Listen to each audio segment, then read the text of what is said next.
Folks, this is Moxie here, and this video is going to be a review of the Gauge Chivalry pack. I've been spending a lot of time playing with it over the weekend, and I'm ready to report my findings. If you guys would like to see some actual footage of the weapons in use, particularly the Light Crossbow and the Javelin, there'll be another video that will be linked in the comments of a playthrough using them solo, and you guys might find that interesting. But for now, we're just going to talk, and in the background I'll have some other highlights from my testing over the weekend going on. So as far as the melees go in this pack, there's 4 of them. There's the shield, which is a 30 concealment weapon. It's not very good. It's not the buzzer and the kunai, and it doesn't have the DPS of the trench knife or switchblade, so it's just pretty bad all around. The bearded axe is very similar to the fire axe, a little bit of an upgrade, but even the fire axe isn't anywhere as good as the katana, so if you have the Yakuza pack, it's still a downgrade there. Then you have the Great Sword and the Morning Star. The Morning Star is basically the katana with less damage but more knockdown. The Great Sword is the katana with less speed but more knockdown. Neither one of those is a particularly good trade-off. You pretty much still want to go with the katana. So that comes to the Javelins next. The Javelins are pretty useful. Their main competition is going to be with the shurikens, the ninja stars, and that's mainly because they essentially do similar things. The part where the javelins shine that the stars don't is that the stars will stun things, and then that will effectively kill them, but you still need to finish them off, whereas the javelin will actually kill them straight up. Now, it's better in general to straight up kill than it is to stun in most cases. Sometimes it can be better to stun if you're trying to stall a wave or something like that, or delay the spawns, that type of thing. But in general, it's better just to kill, and that especially goes for situations where if you've got a certain weapon loadout, like, let's say you've got, like, you're running Judge Thanatos or something, well, being able to kill somebody without having to use a shot from your gun, I mean, that's kind of nice. But ultimately, though, if you want to kill normal things without using your gun, the shurikens are better. If you want to kill cloakers that are charging, the shurikens are faster. It takes a second for the poison to kick in, but once it does, the cloaker is stunned and then he's helpless. So it's kind of a wash there. I think the javelins are probably a little bit better against dozers, because if you've got a couple people throwing them focusing fire, you can down a dozer pretty quickly. You're looking at 1,100 damage, and a dozer has like 5 to 6k health on Death Wish, and plus the damage you're going to do from stunning in and shooting in. It's all right. Overall, I think it's pretty balanced with the shurikens. Obviously, you get more of the shurikens, and the shurikens shoot faster, but the javelins will straight up kill. So kind of a wash there. I think it's useful, especially with the ranged weapons. So let me get into those. There's 3 of them: the English Longbow, the Light Crossbow, and the Heavy Crossbow. The English Longbow more or less isn't all that great. Basically, it has the same problems that the Planestrider's bow does. Has a 2.8 accuracy modifier, even aiming down sights, which basically means it doesn't shoot straight. It has about 3 times the bullet deviation that a regular weapon has.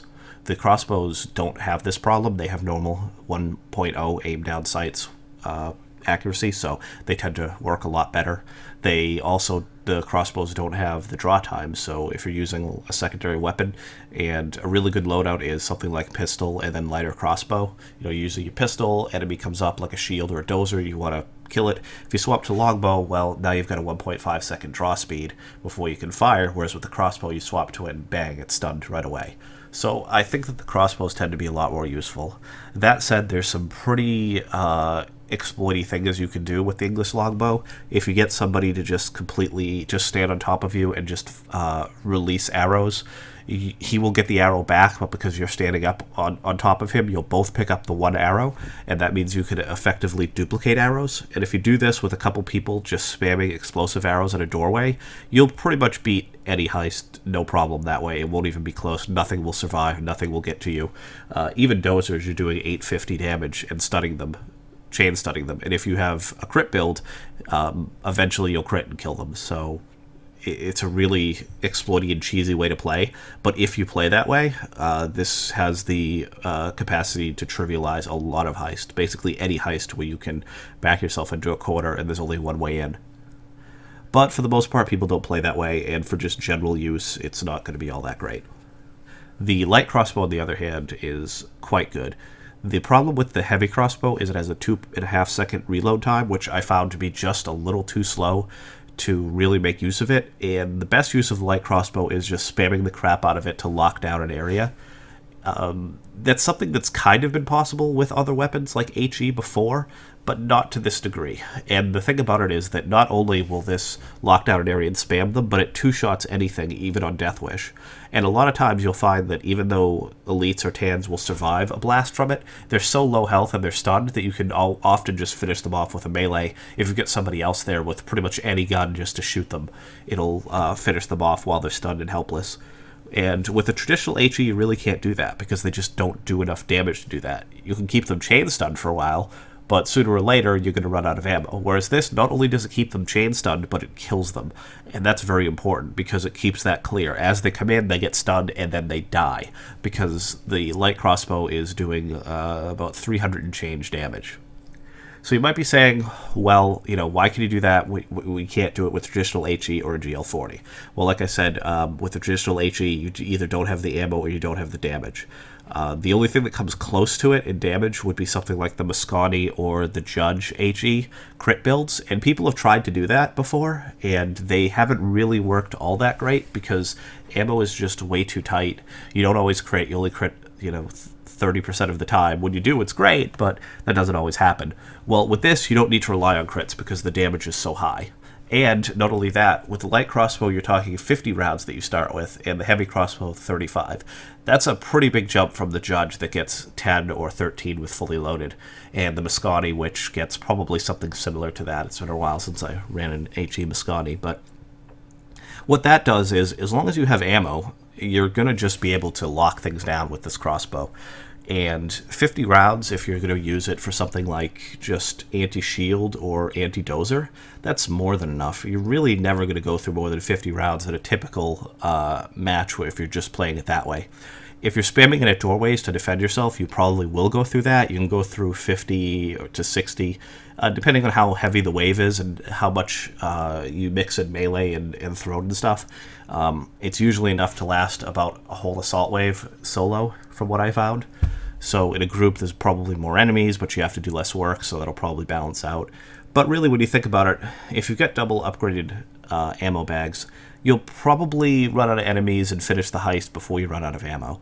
It's kind of the same idea of Rogue with, the idea that, well, you don't have renewable health. Your health is constantly draining and you only have so many medkits. But the thing is that it doesn't really matter because you'll finish the heist before you run out of it. And that's the same thing with this. It's kind of like the dodge of weapons. Yeah, you can't stay ammo neutral with it because the ammo isn't picked up, but it's so powerful and it's so strong, and you're going to finish the heist before you run out of ammo anyway, that it's really not a big deal that you can't get ammo back. So I personally think the light crossbow is quite a very, very powerful weapon, as you can see in the background from the examples that I'm showing, as well as the other video that I have linked below. I managed to solo the diamond on Death Wish using almost entirely a crossbow. I had a micro Uzi. I don't know why I picked the micro Uzi. I just needed something with high concealment secondary, and but the crossbow, you'll be able to tell that video clearly does most of the work. It's just the ability to rapidly stun and deal that much damage that quickly is just really hard for enemies to deal with. And part of the reason why you can't really do that with the GL40 is the GL40 has a 3.1 second reload. This has 1.5, so it's twice as fast as a GL40, which also means it effectively has twice the DPS. And when you factor all of that in, you get a weapon that is just really abusive against normal enemies and even specials. So I found it to be quite powerful. The heavy crossbow isn't bad, but the 2.5 second reload I don't think is worth the extra damage. In most cases, I would rather be able to just spam it faster. So that pretty much covers the pack.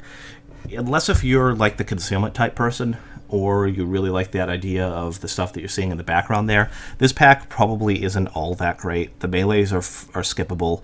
The javelins are okay, but the ninja stars are kind of a side grade, and the Gage ninja pack in general is a lot stronger because it has the Lebensauger. So I wouldn't say that this is a priority must-get pack. It kind of depends on what you like.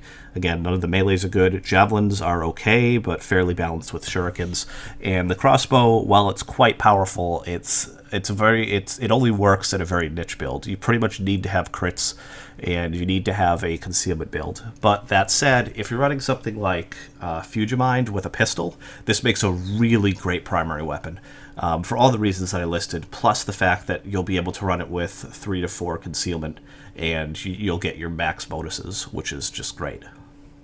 So anyway, that wraps up this review. If you guys have any questions, thoughts, comments, feel free to link them either in the YouTube video below or on the Reddit post, and I will do my best to answer them. Until next time, happy heisting.